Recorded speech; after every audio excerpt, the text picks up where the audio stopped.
to our webinar tonight. I'm Rochelle Wilhite with Best Choice Realty, and I've got Shannon Hall as well helping. Um, we have a special guest, and before I introduce our special guest, I just want a couple housekeeping things. If you have questions while I'm interviewing our special guest, if you could just put that in the chat. We may have time at the end of the interview to ask your specific question. So go ahead and put that in the chat and we'll monitor that throughout the presentation. Also, just go ahead and mute your line. We'll keep it muted while we just talk, and that way we can get a lot more accomplished tonight. So with that, I want to just tell you a brief story and why I decided to have our special guest join us.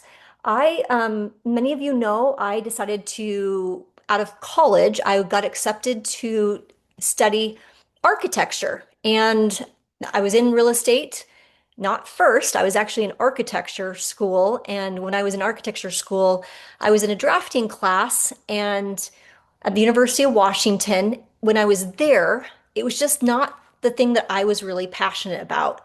You know, the strict guidelines, the structure. I love the sales aspect or the business aspect, certainly to get my real estate license and help all of you and consult and buy and sell and market and do all of that. But the drafting, the permitting, the structure, all of that stuff, I had a passion for it, but not to the level of real estate. And so I decided to leave. I was going to leave college. And I decided I better not leave college and make sure that I honored my promise to my parents who paid for my college through all the investment properties that we did. And that's again, this is over 25 years ago. I know I'm dating myself. But one of the things that I really value is the information and knowledge that a lot of these architects, planners, city planners, engineers, those types of people. And so when we had an opportunity, one of our agents, his name's Karanjit, he came in my office and I told him the same story about how I was in architecture. And he says, Rochelle, you've got to have Yuriy Labaz on. I hope I said your name right, Yuri. But he is local in the Seattle area and he does a lot of this type of thing.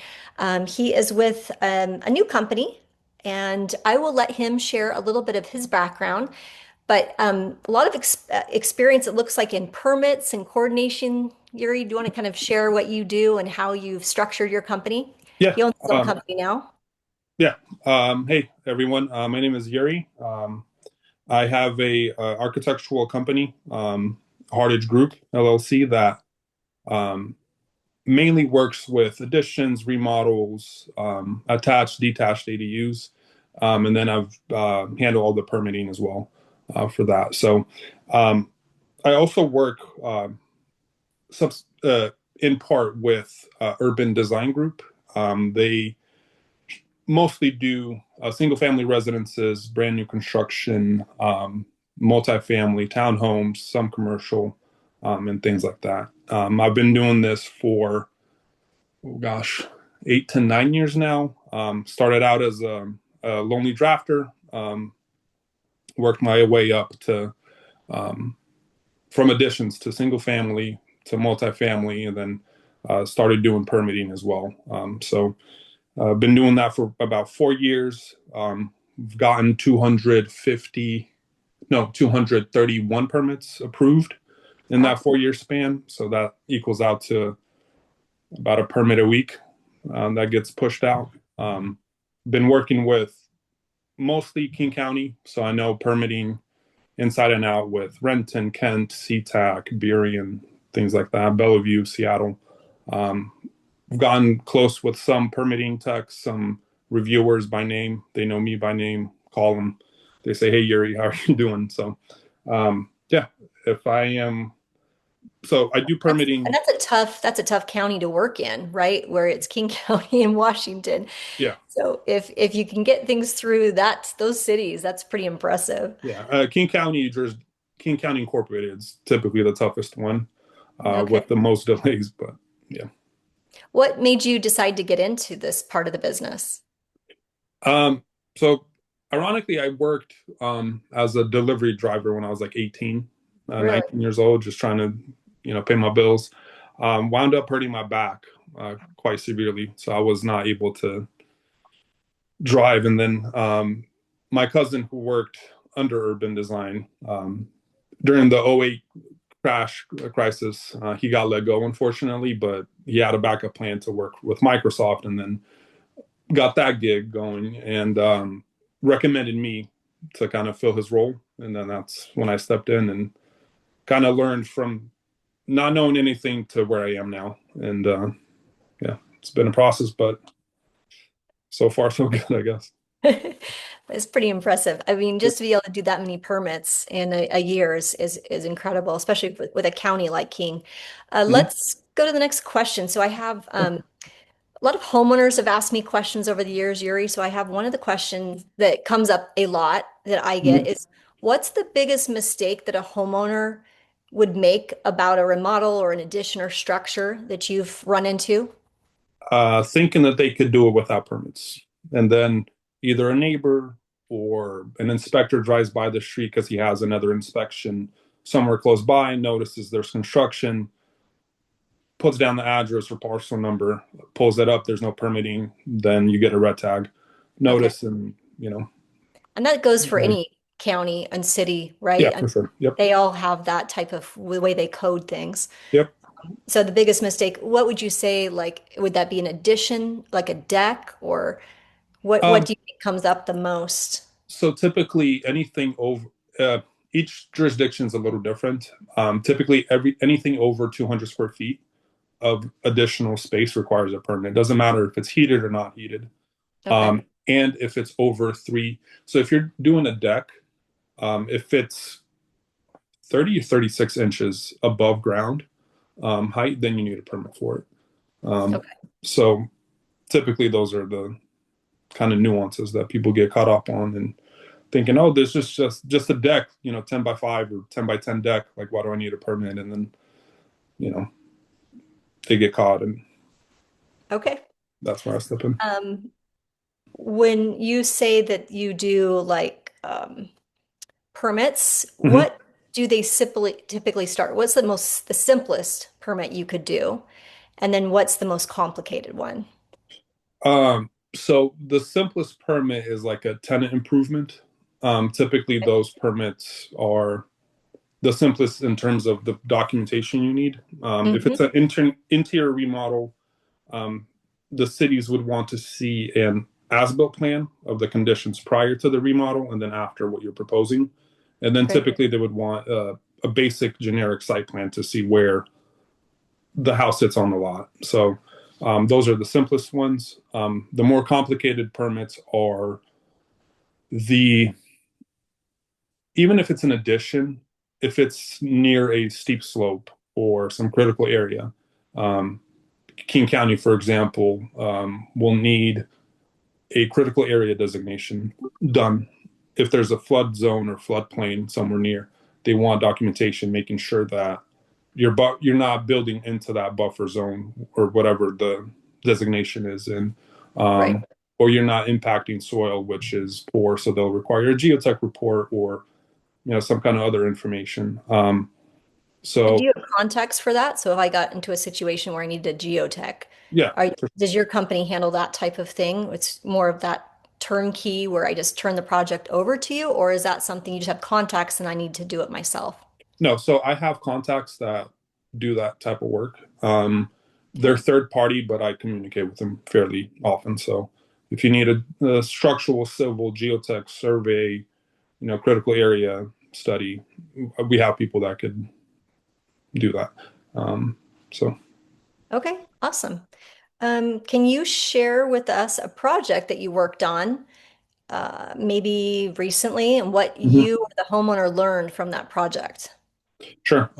So with this, I personally learned that some cities are understaffed and can take longer.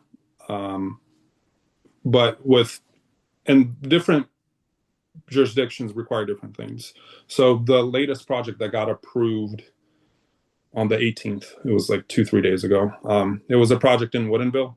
Um, they had a two-story addition that equals out to like 2,100 square feet. Okay. Um, that project went fairly smoothly. I think within like a 6 to 8 week span, they got their permit. So from the time that we went out, measured the existing conditions, then did a proposed plan of the addition that they would want to submitting and getting it permitted, took about 8, 9 weeks. So it's fairly quick to me. The learning curve was dealing with clients and what they will expect. Luckily, this client was very easygoing and didn't make a lot of changes. The design that we provided satisfied whatever he needed. And yeah. Okay. Who are your typical clients, Yuri? Typically, right now, they're general contractors. So I work with a few different companies that kind of give me work, and I work through them, and they're the middleman between me and the actual client. Okay. I sometimes do go out to meet them directly, but I work through the GC to the actual Okay. client. It works So out better. are you the one that's measuring the space? Is that your responsibility, or do you have subs that do that and then turn it into the architect? No, I measure it out myself, and then I do the design myself. Um, Okay. I It's better if I do it. That way, if I mess You're up, I know I hands-on. messed up. Yeah, Yeah. and then not saying that I am messing up. I just feel more comfortable with my supervision over my project instead of somebody else or using an app to scan and then you know it kind of And you gets hairy. Yeah. yeah, and you have to end up you have to be very Go. detailed, I know, in your role. Yep. Also in the architect's role. And that's the reason I decided I didn't want to be an architect and involved in your line of work, just because um, there was just certain rigidity to having to do that every Hmm. day and making sure that everything is compliant and things go Yep. most efficiently and things don't fall through the cracks and everything has to be done very, very systematically. And I'm much more of a creative thinker, Yuri, as far Yeah. as that goes. I think how to Yeah. solve problems and how to market something so it sells, but my expertise is not in the details when it comes to the measurements and Yeah. making Yeah. sure that all of that's done right. Yeah. That's great. What's the most common reason the permits are delayed? Um, City staff review and just making sure that every department gets their corrections back on time. So typically, if it's a correction that requires architectural, civil, and structural, um, my job is to send it out to structural and civil. Um, I can promise my corrections, um, 2 week span, let's say, right? And then it's on the structural and civil to also kind of pull their own weight and get corrections in on time. And then the quality of the corrections, making sure the responses are adequately addressed. Therefore, when we submit this back into the city, the reviewer who's reviewing it gets the adequate information and make sure that it's clear and concise to solve the correction instead of, oh, you didn't answer this properly, like I still have questions on X, Y, and Z. But typically the majority of the holdup is on the city. They can run from, like, City of Bellevue is a good example of a correction where a review cycle, they typically do it within 4 week span. Okay. And that's for a single family residence, like a brand new construction. King County can take up a month and a half to two, just because of the workload that they experience. Okay. So it So really depends on the city and how they employ their correct, their city reviewers. correct. What are there some cities you can name really quick that are easy to use than others? Um, Typically, any city that uses, so most of the cities go through a permit portal. Okay. Any city that uses mybuildingpermit.com is pretty straightforward. Um, like City of Bellevue goes quickly. Um, City of Renton typically goes quickly. The slower cities are like King County Incorporated. City of Kent can take some time to Okay. do their corrections. So it all just depends. City of Seattle is That also takes time. I've heard yeah, about that. yeah. But Burien seemed like it was pretty quick. It sounds like you got one through Yeah, pretty easily on that one. yeah. Okay. And well, City of Burien is also there. It's my job to kind of check up on the projects that I have. Perfect example of that is we had a permit that corrections were issued like on February like 7th or something, and it uses mybuildingpermit.com, and we got the corrections March 7th. So it took Okay. a whole month for the permit tech to actually notify us that their correction had come. So, it's my job to kind of push the city to give updates and, things like that to the client. Um, Okay. yeah. So, I work with a lot of real estate agents, Yuri. I have Hmm. like over 600 real estate agents that work for my Hmm. company. So I get to train them and teach them of things to look out for, Hmm. maybe things they'll experience. And so from your experience or from your line of work, what kind of advice would you give a real estate agent about, they have a client that wants to do some remodels or some changes. What Hmm. are some like words of advice you would give them if they're considering that? If you're moving any interior walls, it would be beneficial to get a permit for it. Okay. If you're doing like a kitchen remodel and bathroom remodel, you don't really need permits for that. It's all cosmetic, unless you're doing some kind of Like plumbing. plumbing. Yeah, you're Yeah, moving the plumbing or moving the electrical. right. So So really just removing the cabinets and giving it a facelift, that yeah, doesn't seem um, to be a problem. um, regarding like changing siding, you do need a permit for that. Re-roofing, you need a permit for that. But Okay. those are the building permits, kind of the big umbrella one. All of these plumbing, mechanical, re-roof, siding, or minor, quote unquote, minor permits that you Okay. could go quicker. And so if I'm training the agents correctly, what should they do if they see unpermitted work? Is Um, it depends. So if it's unpermitted, ask if there's a red tag on it already. okay. If the county has, or county or city has noticed it. If not, if it's an older house, typically counties and cities won't have records of it. So it's kind of hard to see what was there before and what's there now. Um, so if it's unpermitted, um, reach out to me and I can help you out with your certain case. So Okay.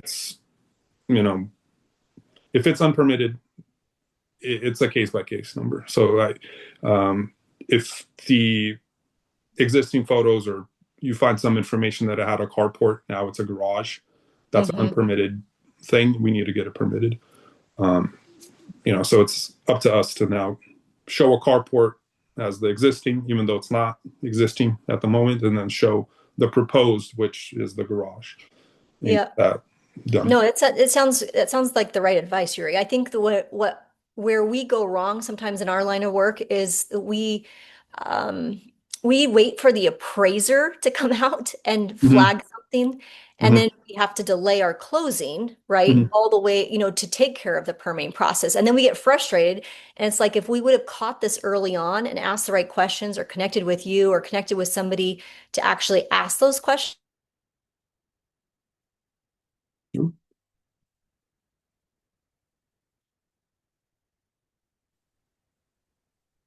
I think you're fine, Yuri. I think Rochelle just froze. Yeah. We'll just give it here, guys. No problem.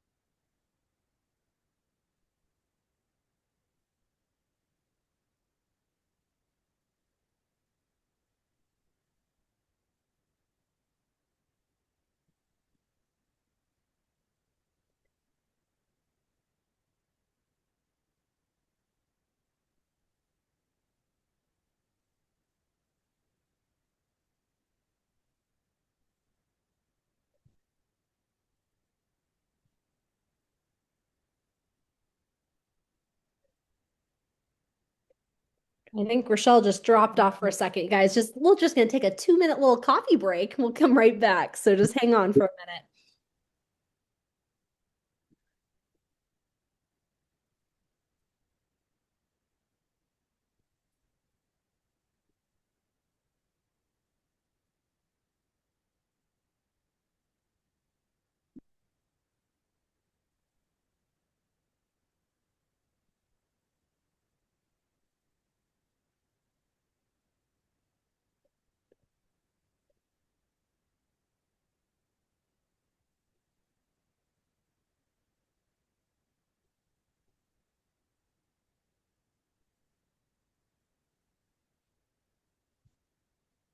Hey Shannon, could you go through some of the questions people are asking? Yeah, I think that would be good. So Yuri, hopefully you're good to just pivot here Yeah, for yeah. us.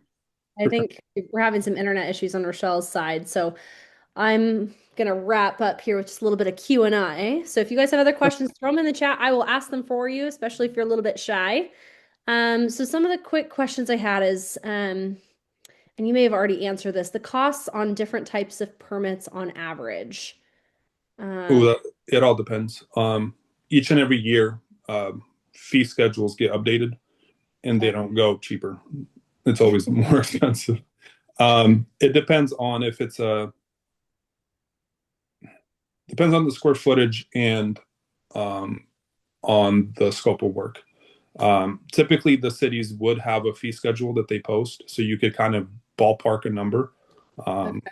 and yeah, they give you estimates on how much it would be. We're Uh, usually talking couple hundred, couple thousand. I guess I think that's kind of where people are trying to get an idea. yeah, for new single family residents, you're looking at about 20 to 35,000 for us. For an addition or remodel, anywhere from 3 to 9. Okay. Also depends school impact fees, traffic fees, things like that. Yeah. So the impact fees could get expensive. Yeah, the school impact fees. I know when my sister was building her house, she was like, "What is this?" She didn't have Yeah. kids at the time. She's, "Why am I paying a school impact fee?" Yep. It's So an example also. So if it's a addition or a new single family, um, if you're doing it in Renton, they have a road redetermination, what it's called, and then you have to dedicate a certain amount of um, property or new sidewalk or things like that, right? So they have a fee in lieu, or you could do site improvements, right. and that could also vary in price. Okay, a couple other kind of quick questions. Abby had a question. If there is a split home that was converted into a duplex, so I think split level, split Mm-hmm. home that was converted into a duplex, but found out it was never gone through the county to set up a separate meter, electrical meter, I'm assuming, and Mm-hmm. address, is that something he would handle as the homeowner for permitting? Um, I mean, the responsibility is on the homeowner Mhm. to provide that. What kind of meter is it? Is I was power meter, referring, I power, was referring sewer, to an electrical water? meter. I'm sorry. I was referring to an electrical meter and address, and the property was being sold, Mm-hmm. but the owner did not bother to do this, but yet promoted it as a duplex. So when Mm-hmm. it came to financing, financing said, no, if you don't have a separate address and a separate meter, it's technically not a duplex. Mm-hmm.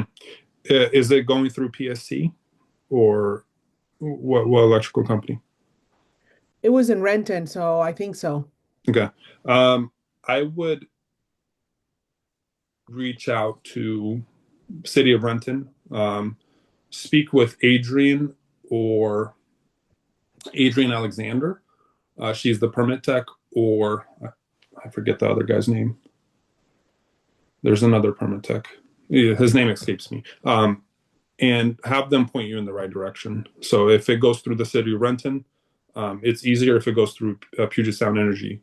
Unfortunately, they could take a while to set up the new water or to set up the new meters and things like that. But um, yeah, Yeah, and they'll, that sounds like something, Abby, too, that we'd probably want to negotiate during inspections or something like that. I'm sure there's some other stuff that we don't know about that's going on in the background, but yeah, yeah, great. yeah. Thank If you see a duplex, typically they would want to split everything into their own separate units. So power, water, sewer, everything is split off, so you don't have um, there's no issues with fees. So you could see how much water is getting for Right, the tenants can basically get their separate bills separately. Yeah. right. Mhm. Yeah. I was going to say, if you look at their bills, you have a clue as to who they're dealing with. Yeah. Yeah. Okay, a quick question from Shinny. So how do we tell if the house needs permits for the work the seller may or may not have done for the buyer? Like, how do we spot it if it's been remodeled? How long is appropriate? That sort of thing. I can speak to this a little bit, Yuri, just because Mhm. there are some title and I should say really escrow companies that are able to pull kind of permit history reports, Mhm. which Yuri probably has access to as well on your end. But that might be Shinny, what I probably would do if you kind of have that suspecting kind of like red alert kind of caution is maybe Mhm. doing something like that before you reach out to a Yuri, um, so we don't have to bother him. Yeah. I mean, if you're suspecting something, if I'm sure you're aware of King County Parcel Viewer. Um, Yep. if you punch it in, they typically give you on the bottom what kind of permits have been pulled, if it's a shed, if it's whatever, and they give you the recording number too. If it doesn't have that, but you're still suspecting something's been going on, just reach out to the city directly. Be like, hey, has there been any permits in the past, 5, 10, whatever years, so you can kind of get a gauge. Yeah, and the cities want to know. That's the thing. They do want to know. So obviously things Yeah. go through proper cycles. Yeah. Also, I've had a case where I worked with a general contractor. He was trying to buy a house in Tacoma, I believe. His previous realtor noted that it's like 4 bedroom, 2,000 square feet. Right. We go to the city of Tacoma to just double check what could be done, how fast permits, because he was trying to do a detached ADU. Um, and then we ran into where the county record has it, 2 bathroom or 2 bedroom instead of 3 or 4 with X amount of square footage. So the realtor didn't do a due diligence in checking, King County record or county records and whatever else. She just went off of what Redfin told her, and it was inaccurate. So Yeah. Okay. And then I had another question. We put the mybuildingpermit.com link in the chat, so people had a couple questions about that. yeah, Who should check or have access to that website? Is that just agents, buyers, builders, contractors, all no, the you could create your own account, and typically all my clients that go through the city through mybuildingpermit.com, certain cities use it, certain cities don't. So like Bellevue, Burien, um, what other cities? Um, King County, um, all these jurisdictions, right? They use MVP, and with a my building permit, you could add delegates, so you'll be able to track along the permitting process. You could kind of get timelines, deadlines, things like that. Pay permit fees, things like that. Um, a lot of questions about the permit process. eh, This is so, yes, if I could add on to my building permit, so go for it. you don't need an account, but if it's in City of Bellevue, for example, um, you can actually put in. There's a way you can actually track and see what kind of permits have been pulled previously. So going back to that other question, so let's say it's in Bellevue, punch in the address of the property, and you can set the date, 20 years ago, and it'll tell you what permits have been pulled for it, who did it, who applied, and what kind of permit it was, and if it's been issued or not. Yeah, it's like where they're at in the Yeah. process. Mhm. Yep. And then I'm not sure who it was that asked that. How can a buyer obtain approval for unpermitted work? I mean, I guess basically sounds like how does that even work when it wasn't permitted to begin with? So the city or county wants people to have permits, wants everything to be squared away and legal. Um, if it's unpermitted, they typically red tag it. There's very few scenarios where it's missed and nothing's been red flagged to the city or county.